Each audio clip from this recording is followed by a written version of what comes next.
రెండు తెలుగు రాష్ట్రాలలో సంచలనం సృష్టించిన సర్వేయర్ తేజేశ్వర్ మర్డర్ మిస్టరీలో కీలక విషయాలు వెలుగులోకి వస్తున్నాయి. అంతేకాక తాజాగా ఈ కేసులో కీలక పరిణామం చోటు చేసుకుంది. కేసులో ప్రధాన నిందితుడైన తిరుమలరావును హైదరాబాద్ లోనే గద్వాల్ పోలీసులు బుధవారం నాడు అదుపులోకి తీసుకున్నట్లు వార్తలు వస్తున్నాయి. ఇక ఈ విచారణలో పలు సంచలన విషయాలు వెలుగులోకి వస్తున్నాయి. తేజేశ్వర్ ను చంపి ఐశ్వర్య, తిరుమలరావు ఇద్దరు లడక్ పారిపోయి అక్కడే కలిసి ఉండాలని ప్లాన్ చేసుకున్నారట. ఇందుకోసం తిరుమలరావు తను పనిచేసే బ్యాంకులోనే 25 లక్షల రూపాయల లోన్ తీసుకున్నాడని తెలుస్తుంది. ఇక అంతేకాక తేజేశ్వర్ హత్య తర్వాత తిరుమలరావు తన భార్యను చంపాలని నిర్ణయించుకున్నాడని తెలుస్తుంది. కానీ ఆమె అదృష్టం బాగుండి వీరి ప్లాన్ గురించి ముందుగానే తెలిసి ప్రాణాలు కాపాడుకుంది. ఇక తిరుమలరావు తన లోన్ తీసుకున్న 25 లక్షల రూపాయల నుంచి 2 లక్షలు సుపారీ గ్యాంగుకు చెల్లించినట్టు వెల్లడైంది. దీంతో పాటు మరో ఆసక్తికరమైన అంశం కూడా వెలుగులోకి వచ్చింది.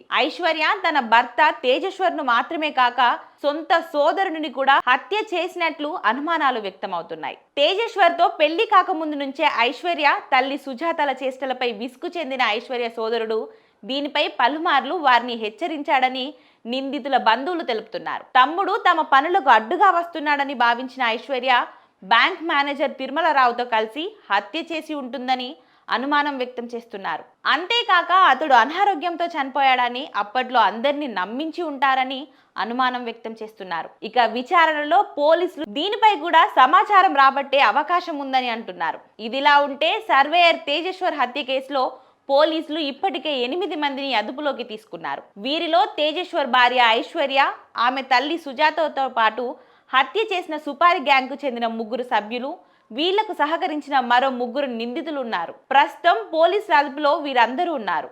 అయితే ఈ కేసులో ప్రధాన నిందితుడిగా భావిస్తున్న బ్యాంక్ ఉద్యోగి అయిన తిరుమలరావు పరారీలో ఉండగా పోలీసులు అతడి కోసం గాలింపు చర్యలు చేపట్టారు. 4 ప్రత్యేక బృందాలు ఏర్పాటు చేశారు. ఈ క్రమంలోనే అతన్ని హైదరాబాద్ లోనే గద్వాల్ పోలీసులు అదుపులోకి తీసుకున్నట్లు సమాచారం. ప్రస్తుతం పోలీసులు తిరుమలరావును ప్రశ్నిస్తున్నారని తెలుస్తుంది. మరోవైపు సుపారీ గ్యాంగ్ తో పోలీసులు ఈ ఉదయం సీన్ రీక్రియేషన్ చేసినట్లు వార్తలు వస్తున్నాయి.